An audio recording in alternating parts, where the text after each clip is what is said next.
Hello नमस्कार साथियों, स्वागत है आप सभी का सीखने के इस नए श्रृंखला में। तो आज हम लोग सीखने वाले हैं गणित विषय जो क्लास 9th का है। उसका कर रहे थे हम लोग अध्याय संख्या 1, जिस चैप्टर का नाम है संख्या पद्धति अर्थात नंबर सिस्टम। ठीक है, तो आज जो हम लोग करने वाले हैं इसका भाग संख्या 12 करने वाले हैं। इससे पहले हम लोग भाग संख्या 1 से लेकर 11 तक कर चुके हैं। तो अगर आप पीछे वाला भाग नहीं देखे हैं तो पीछे वाला भाग जरूर देखिएगा। तो चलिए आज के इस वीडियो की शुरुआत करते हैं कि आज हम लोग क्या क्या सीखने वाले हैं। लेकिन इससे पहले हम लोग जान लें कि पिछले भाग में हम लोगों ने क्या देखा था। तो पिछले भाग में अर्थात हम लोग भाग संख्या 11 में उदाहरण संख्या 15 से लेकर 19 तक हमने किया था। अगर इसमें किसी को डाउट हो तो पीछे वाला वीडियो देख सकता है, और नहीं डाउट हो तो आगे बढ़ सकता है। ठीक है, तो आज जो हम लोग सीखने वाले हैं वो सीखेंगे प्रश्नावली 1.4 के जो प्रश्न है उसको हम एक एक कर हल करते जाएंगे। अगर आप उदाहरण हल कर लिए हैं तो हम आशा करते हैं कि आपसे प्रश्नावली भी हल हो जाएगा। आप अपने से ट्राई कीजिए, जहां समझ में नहीं आए वहां फिर वीडियो देखिए। ठीक है, ऐसे केवल आप वीडियो देखिएगा तो बहुत कम समझ में आएगा। जब तक आप अपने से कलम कापी उठाकर प्रैक्टिस नहीं करते हैं तब तक कुछ समझ में नहीं आने वाला है। कुछ मतलब जीरो, एकदम क्लियर कट है। मैथमेटिक्स जब तक आप अपने से नहीं कीजिएगा तब तक आएगा नहीं समझ में। इसीलिए कलम कापी उठाइए और अपने से प्रैक्टिस कीजिए। ठीक है, तो चलिए अब हम एक बात जान लें कि हर का परिमेयकरण क्या होता था। पिछले उदाहरण में हम लोगों ने किया है। तो उन सभी रिजल्टों से यहाँ पे एक स्टेटमेंट लिखा हुआ है कि जब एक व्यंजक के हर में वर्गमूल वाला एक पद होता है। हर मतलब ऊपर अंश होता है और नीचे वाला जो होता है उसको क्या बोलते हैं, हर। जब भिन्न लिखते हैं तो ऊपर अंश होता है, नीचे हर। तो हर में क्या होता है, वर्गमूल वाला मतलब इस साइन वाला कुछ पद होता है या कोई संख्या करनी चिन्ह के अंदर हो, तब इसे एक ऐसे तुल्य व्यंजक में जिसका हर एक परिमेय संख्या है रूपांतरित करने की जो क्रिया विधि को हम कहते हैं हर का परिमेयकरण। इसमें हम क्या करते थे, कुछ से गुणा कर कर और इसका हर का जो हर में अपरिमेय संख्या रहता था उसको परिमेय कर देते थे। तो इसी को हर का परिमेयकरण कहा जाता है। यहाँ तक क्लियर है। अब देखो हमारे पास प्रश्नावली 1.4 है, जिसमें प्रश्न संख्या 1 है। बोल रहा है निम्नलिखित संख्याओं की पहचान परिमेय अथवा अपरिमेय संख्याओं के रूप में कीजिए। अर्थात हमारे पास अभी कुछ संख्याएं आएंगी और उसमें से आपसे पूछा जा रहा है कि कौन सा संख्या रेशनल है और कौन सा इरेशनल है, मतलब कौन सा परिमेय संख्या और कौन सा अपरिमेय संख्या है। तो प्रथम सवाल यह है 2 - √5। तो 2 - √5 एक किस प्रकार की संख्या हो गया बताइए जल्दी से। दूसरा है कि 3 + √23 और फिर ब्रैकेट है और फिर माइनस लगाकर √23 लिखा हुआ है। ठीक है, तीसरा है 2√7/7√7। चौथा है 1/√2 और पांचवा है 2 पाई। तो आप जल्दी से बताइए कौन सा परिमेय संख्या है, कौन सा अपरिमेय संख्या है। तो चलिए अब हम इसका आपको आंसर बता देते हैं। तो देखिए 2√5 जो है यह एक अपरिमेय संख्या है, क्योंकि देखो 2 तो केवल परिमेय संख्या है, √5 अपरिमेय संख्या है। लेकिन जब दो संख्या हो जिसमें से एक परिमेय हो और एक अपरिमेय हो, उनको जोड़ते हैं या घटाते हैं तो कैसी संख्या मिलती है, अपरिमेय संख्या ही मिलती है। हमने ये पिछले भाग में कर लिया है। तो ये वाला तो परिमेय है और ये वाला अपरिमेय है। √5 कैसा है, अपरिमेय है। तो परिमेय में अपरिमेय को घटाएंगे तो क्या आएगा, अपरिमेय ही आएगा। सिंपल सा बात है। चलिए ये हो गया हमारा। अब देखिए दूसरा सवाल है 3 + √23 घटाओ √23। तो यह किस प्रकार की संख्या है। तो सबसे पहले इसको हल करेंगे। 3 प्लस है √23 और ये ब्रैकेट हटाएंगे, ये हो जाएगा -√23। अब देखो ये प्लस में √23 है और ये माइनस में √23 है, अर्थात जितना प्लस का भाग है उतना ही माइनस का भाग है, तो ये कट जाएगा। जैसे प्लस में 2 हो माइनस में 2 हो तो ये कट जाता है ना, वैसे ही रूट वाला भी कट जाता है। ठीक है, तो यहाँ पे अब कितना बचेगा, केवल बचेगा 3। और 3 को p/q के रूप में लिख सकते हैं, 3/1 के रूप में। और 3 और 1 पूर्णांक है, एक जो है 0 के बराबर नहीं है, अर्थात q 0 के बराबर नहीं है, तो एक किस प्रकार का संख्या होगा, परिमेय संख्या होगा। आ रही है बात समझ में। अब देखो तीसरा है जो पूछ रहा है कि ये परिमेय है कि नहीं। तो 2√7/7√7। अब ध्यान से देखो √7 से ही √7 कैंसिल हो जाएगा क्योंकि बटा में है। तो हमारे पास कितना बचेगा, 2/7 बचेगा। 2/7 कैसी संख्या है, परिमेय संख्या है। तो यहाँ तक समझ में आया होगा। चौथा देखो क्या है, चौथा है कि 1/√2। अब इसका परिमेयकरण करते हैं तो √2 और √2 से गुना भाग कर देते हैं। तो ऊपर कितना हो जाएगा, √2 और नीचे कितना हो जाएगा, √2 में √2 से गुना करेंगे तो केवल रूट हट जाएगा, केवल ये संख्या बचेगा। तो ये कितना हो गया 2, अर्थात √2/2। तो यह किस प्रकार की संख्या होगी, अपरिमेय संख्या होगी। आई समझ में। अब देखो पाई कैसी संख्या थी, हमें याद है पाई एक अपरिमेय संख्या थी। तो पाई में हम किसी से भी गुना करेंगे, किसी भी प्राकृत संख्या से गुना करें या माइनस वाला से भी गुना करें एक जीरो को छोड़कर, तो ये कितना हो जाएगा, ये भी अपरिमेय संख्या ही रहेगा, क्योंकि दुगुना हो जाएगा, 3 गुना हो जाएगा। पाई का जो वैल्यू है उसका जस्ट दुगुना कर दिया गया है, तो ये भी तो क्या होगा, अपरिमेय ही होगा, क्योंकि पाई क्या है, अपरिमेय है। आई समझ में। अब देखिए दूसरा सवाल है जो बोल रहा है निम्नलिखित व्यंजकों को सरल कीजिए। हमने कुछ इस पे गुना भाग जोड़ घटाव करना सीखा है, परिमेय अपरिमेय का जोड़ घटाव कैसे होता है, उसी पर आधारित है। कुछ आपको व्यंजक दिए गए हैं, इसको आप सॉल्व कीजिए। पहला है 3 + √3 × 2 + √2। इसको कैसे सॉल्व करेंगे, तो देखो 3 + √3 है, बीच में घेरल है 3 + √3, ये ब्रैकेट से घेर देवल गया है, ये 2 + √2, ठीक है। तो ये ब्रैकेट से जो घेरल है मतलब गुना करना है, हेतना में हेतना से क्या करेला है बाबू, गुना करेला है। तो सिंपल गुना करेला हम क्या करते हैं, गुना करने के लिए हम क्या करते हैं, तो पहले का ये एगो अंक पकड़ेंगे और एकरा से ये दोनों में गुना करेंगे, जो ये दूसरे का कोष्ट में है इससे, तो ये 3 में 2 से गुना करेंगे, फिर जितना आंसर आएगा फिर उसके बगल में लिखेंगे और जो साइन रहेगा साइन लगाकर फिर 3 में √2 से गुना करेंगे। तो चलिए करते हैं, 3 में 2 से गुना करेंगे तो कितना आएगा, 6 आएगा, और 3 में √2 से गुना करेंगे तो कितना आएगा, 3 √2 आएगा, ठीक ना। अब देखो अभी बच गया √3, अब √3 का भी सेम प्रोसीजर आएगा, √3 का भी गुना 2 से करेंगे और √3 का गुना फिर √2 से करेंगे, √3 का गुना 2 से और √3 का गुना √2 से, तो कितना आएगा जोड़, √3 में 2 से गुना करेंगे तो कितना आएगा, 2 √3 ही आएगा, और जोड़ √3 में √2 से गुना करेंगे तो रूट तो रहेगा ही रूट, 3 में 2 से गुना हो जाएगा 6, अर्थात तो √6 हो जाएगा ये। अब जरा ध्यान से देखो, इसमें कोई भी रूट सेम नहीं है, इसमें √2 है, इसमें √3 है, इसमें √6 है, तो कोई जुटेगा नहीं, अर्थात इतना ही हमारा क्या हो जाएगा, फाइनल आंसर हो जाएगा जो यहाँ पे लिखा हुआ है। आई बात समझ में। अब देखो दूसरा है कि 3 + √3 × 3 - √3। अब हमने पढ़ा था a + b हो और a - b हो, तो इसका फॉर्मूला क्या हो जाता था बउआ, a² घटाओ b²।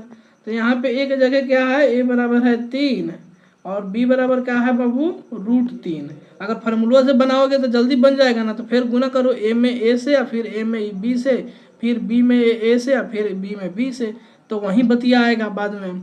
तो यहाँ पे a बराबर 3 है, b बराबर √3 है, तो ये फार्मूला में पुट करो, तो फार्मूला में रखेगा बउआ तो ये हो जाएगा 3 का स्क्वायर घटाओ √3 का स्क्वायर, और √3 के जब स्क्वायर करेगा बाबू तो ये खाली स्क्वायर से ही रूट कैंसिल हो जाएगा, बचेगा 3। आया समझ में। √3 का स्क्वायर या √a का जब स्क्वायर करते हैं तो कितना आता है, a आता है, तो उसी तरह √3 का स्क्वायर करेंगे तो कितना आएगा, 3 आएगा। तो यहाँ पे देखो, तो ये 3 3 9 हो जाएगा, ये 3 हो जाएगा, तो 9 में से 3 हो जाएगा, 6 को बन जाएगा, ये हमारा आंसर हो जाएगा। उसी तरह ये तीसरा है √5 + √2 का होल स्क्वायर करना है, तो a + b का होल स्क्वायर पर क्या करेंगे, एकरा तोड़ देंगे, तो जब तोड़ेंगे तो आ जाएगा हमारा सही आंसर। तो ये आएगा a² + b² + 2ab में रख के गुना करके लिख देंगे, जो आएगा वो हमारा फाइनल आंसर हो जाएगा। चौथा भी उसी तरह है a + b और a - b के फॉर्मेट में, तो देखो a² - b², a की जगह है √5, a की जगह पर क्या है √5 और b की जगह पर क्या है √2, तो ये लगाएंगे फार्मूला, तो ये √5 का स्क्वायर √2 का स्क्वायर बताए थे, √5 का स्क्वायर करेंगे तो केवल 5 आएगा, √2 का करेंगे तो 2 आएगा, दोनों में घटाव का साइन है, तो 5 में से 2 को घटेगा तो कितना आ जाएगा, 3 आ जाएगा, ये हमारा आंसर हो जाएगा। अब कह रहा है प्रश्न संख्या 3, पाई को किसी वृत्त की परिधि c और व्यास d के अनुपात के रूप में परिभाषित किया जाता है। पाई को कैसे परिभाषित करते हैं कि वृत्त का जो परिधि होता है 2πr और जो व्यास होता है अर्थात d, इसके अनुपात के रूप में, अनुपात मतलब बाटा के रूप में परिभाषित किया जाता है। इसको जब हम हल करेंगे तो कितना आएगा, पाई आएगा। देखो कैसे आएगा, ये 2πr है, तो 2πr को हम ऐसे लिख सकते हैं 2πr, और d क्या होता है, जो व्यास होता है वो क्या होता है, त्रिज्या का दुगुना होता है, तो इसको हम 2r लिख सकते हैं। तो 2r से 2r कट गया, देखो 2 से 2 कट गया, r से r कट गया, तो यहाँ कितना बच गया पाई, तो पाई बराबर क्या हो गया पाई। अर्थात कितना भी बड़ा सर्कल हो उसका अगर हम परिधि लेंगे और उसका व्यास का जब हम अनुपात करेंगे तो सेम ही वैल्यू आएगा। कितना भी बड़ा सर्कल हो या कितना भी छोटा सर्कल वो मैटर नहीं करेगा, वो छोटा हो, बहुत छोटा हो या बड़ा हो या बहुत बड़ा हो, कितना भी बड़ा तुम सर्कल ले लो, उसका जब हम परिधि और व्यास का जब हम अनुपात देखेंगे तो हमेशा कांस्टेंट आएगा और वो पाई के बराबर आएगा। ठीक है, तो देखो इसमें कह क्या रहा है कि पाई बराबर जो हो गया, ये हो गया हमारा c बटा डी। c मतलब हो गया परिधि या d हो गया व्यास।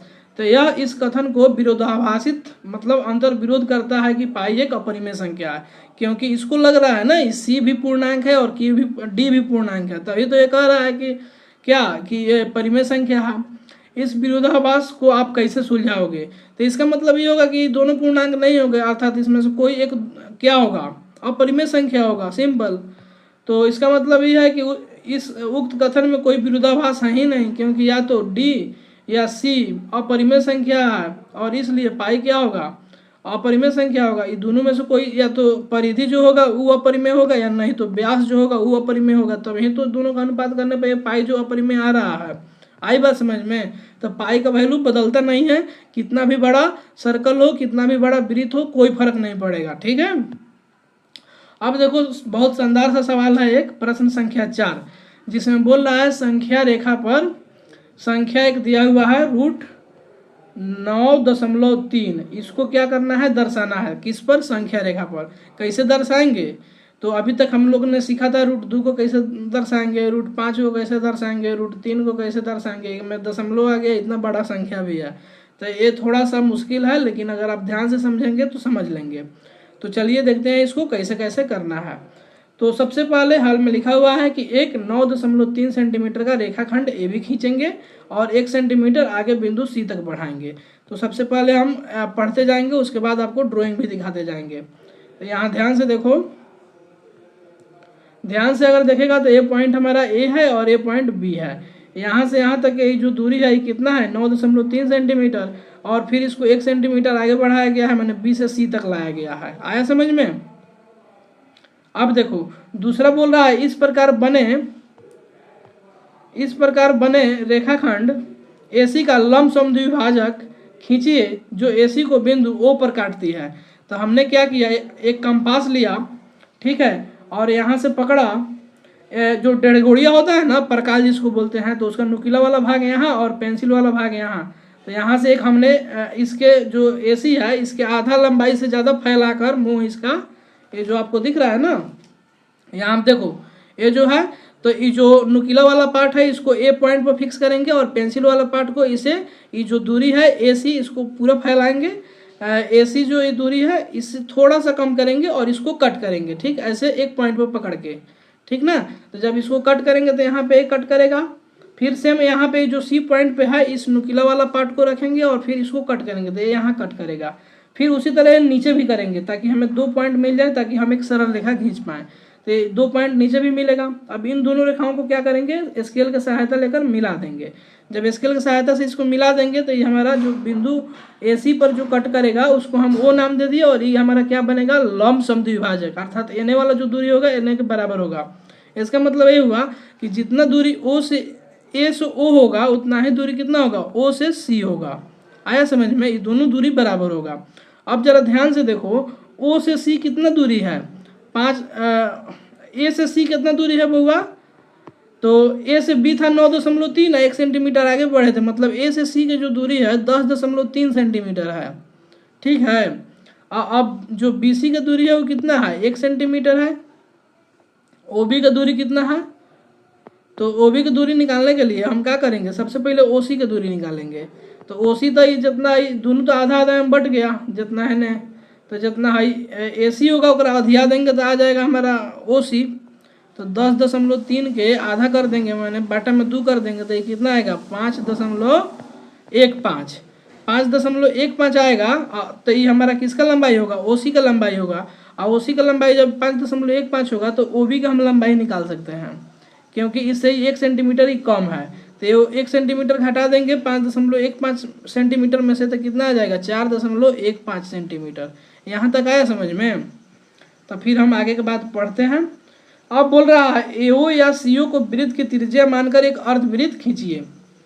हम अब क्या करते हैं, ये जो A से O है, बिंदु A से O है या O से C है, इसको हम क्या करते हैं, त्रिज्या मान लेते हैं। इसे फैलाकर रखेंगे, एक नुकीला वाला पार्ट O पर रखेंगे और ये जो पेंसिल दिख रहा है इसको हम कहाँ रखेंगे, A पर रखेंगे। और ऐसे कर कर नचाएंगे तो हमारा ये क्या बन जाएगा, ऊपर वाला ये हमारा अर्धवृत्ताकार बन जाएगा। आया समझ में? ऐसे जब पकड़ के नचाएंगे तो हमारा ये अर्धवृत्ताकार बन जाएगा। जब ये हमारा अर्धवृत्ताकार बन गया तो यहाँ तक कंप्लीट है। अब हम फिर आगे का प्रोसेस पढ़ते हैं। क्या करना है, बिंदु B से AC पर लंब खींचिए।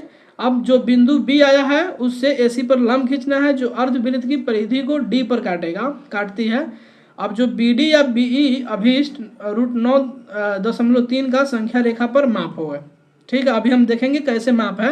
ये तो जियोमेट्रिकली हम प्रूफ कर रहे हैं, फिर हम लोग इसको कैलकुलेट भी करेंगे कि इतना ही कैसे ये पॉइंट आ गया। तो देखो बउआ ध्यान से, बिंदु B से AC पर लंब खींचना है। तो ये जो बिंदु B है AC पर लंब, माने ये बिंदु जो B है ये पूरा रेखाखंड AC है, ये पर लंब है वो खींचना है ऐसे। तो यहाँ समकोण बनाना है। तो देखो यहाँ पे समकोण बन रहा है, तो ये समकोण बन रहा है, माने वो 90 डिग्री का यहाँ कोण बनाना है। तो ये जो BD होगा ना, B से D, यही जो वैल्यू आएगा कितना आएगा, 9.3 mm वर्गमूल। ठीक है, तो अगर हम इतना चाप ले लें, अब चाप की लंबाई इतना कर लें, B से D कर लें, और ये जो नुकीला वाला पार्ट है अगर हम B पर रखें यहाँ पर, तो क्या बन जाएगा, अब B पर यहाँ पर रखें और एक हम ऐसे ऐसे खींच दें और एक सर्कल ऐसे ड्रॉ कर दे, तो ये जहाँ जाकर ये कट करेगा, ये भी त्रिज्या है ये भी त्रिज्या है, दोनों तो बराबर होगा, √9.3 होगा। तो अगर यहाँ से यहाँ तक की दूरी BD की दूरी अगर 9.3 है, तब जो ये पॉइंट E है, ये जिस पॉइंट पर कट कर रहा है इस पॉइंट का नाम E रख दिए। ठीक है, तो ये जो BE की दूरी है ये भी तो बराबर ना होगा, तो ये हो जाएगा √9.3। तो यहाँ तक समझ में आया? अब देखो ये कैसे हो जा रहा है बराबर। तो सबसे पहले हमें क्या है, गिवन है कि हम लेकर चल रहे हैं कि AB बराबर 9.3 सेंटीमीटर और BC कितना लेकर चल रहे हैं, 1 सेंटीमीटर। ये जो BC की लंबाई है ये कितना लिए, 1 सेंटीमीटर। तो ये हमारा क्या हो गया, AB हो गया 9.3 सेंटीमीटर, BC हो गया 1 सेंटीमीटर। तो AC की लंबाई कितना हो जाएगा, A से C, अर्थात यहाँ से यहाँ तक, A से C, यहाँ से यहाँ तक, ये दोनों को जोड़ देंगे, माने 9.3 सेंटीमीटर 1 सेंटीमीटर, कितना हो जाएगा, 10.3 सेंटीमीटर। तो ये हमारा हो गया 10.3 सेंटीमीटर। अब देखो OC जो है, O से C, हमें क्या देखना है, O से C, अर्थात OC जो है AC का मध्य बिंदु आधा है, तो AC/2 कर देंगे तो ये OC निकल जाएगा। तो 10.3 का अधिया देंगे तो आ जाएगा। तो यहाँ पे हमने क्या किया, 10.3 का आधा कर दिया तो ये आ गया 5.15। तो ये हमारा OC का लंबाई हो गया। अब ध्यान से देखो, तो जो OC है OD के बराबर है, क्योंकि दोनों क्या हैं, O से C है और O से जो D है क्या है, दोनों त्रिज्या है बाबू। O से C और O से D, यहाँ से E लो चाहे यहाँ से E लो, चाहे E दूरी लो चाहे E दूरी लो, चाहे E दूरी लो चाहे E दूरी लो, ये क्या है, ये सब त्रिज्या है। त्रिज्या तो बराबर होता है वृत्त में।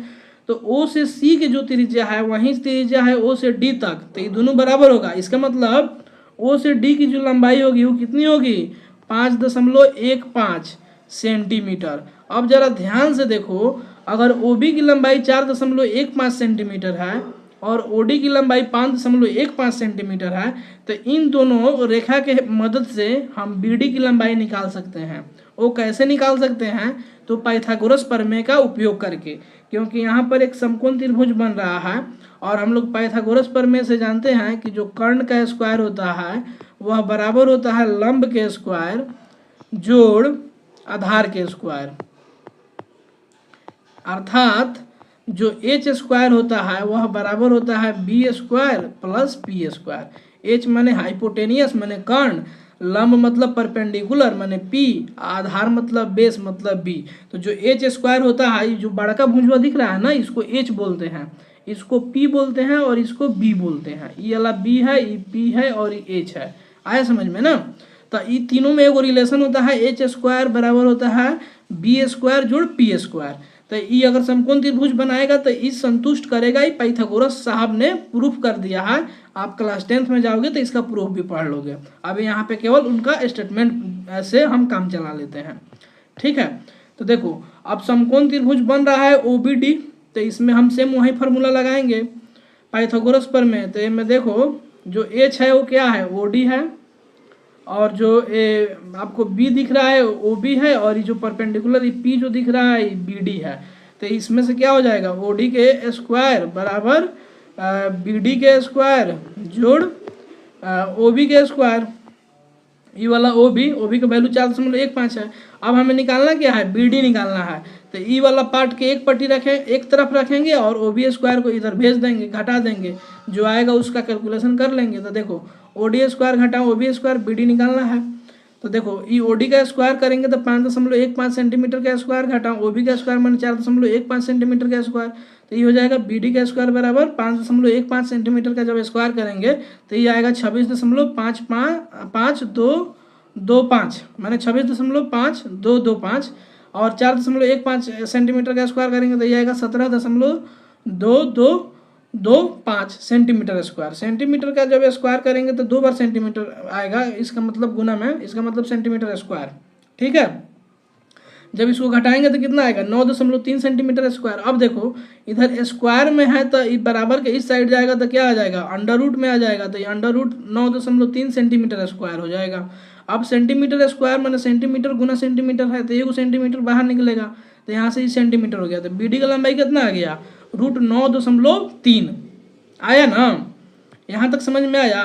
तो ये जो B से D तक की जो लंबाई आया, अर्थात B से D तक की कितना आ गया, √9.3 सेंटीमीटर। और हमें कितना दिखाना था, इतना ही दिखाना था, √9.3 ही दिखाना था ना बाबू।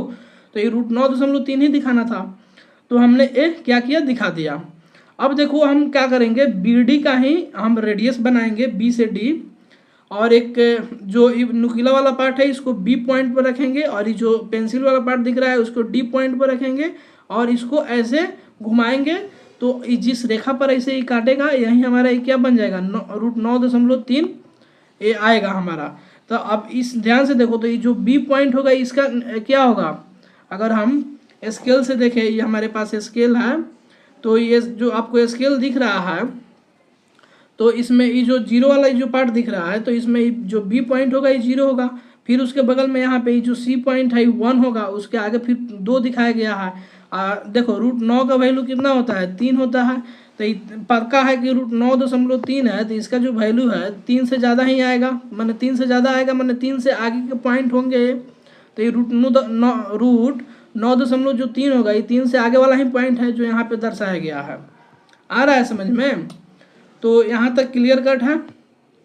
तो अगले भाग में जो हम लोग देखेंगे वो देखेंगे प्रश्न संख्या 5। इस भाग में नहीं करेंगे क्योंकि ये भाग ऑलरेडी बहुत बड़ा हो चुका है, और उसके बाद हम लोग देखेंगे वास्तविक संख्याओं के लिए घातांक के नियम, ठीक है। तो अब तक आपका बहुत बहुत धन्यवाद, मिलते हैं आपसे जल्द ही अगले भाग में। जय हिंद।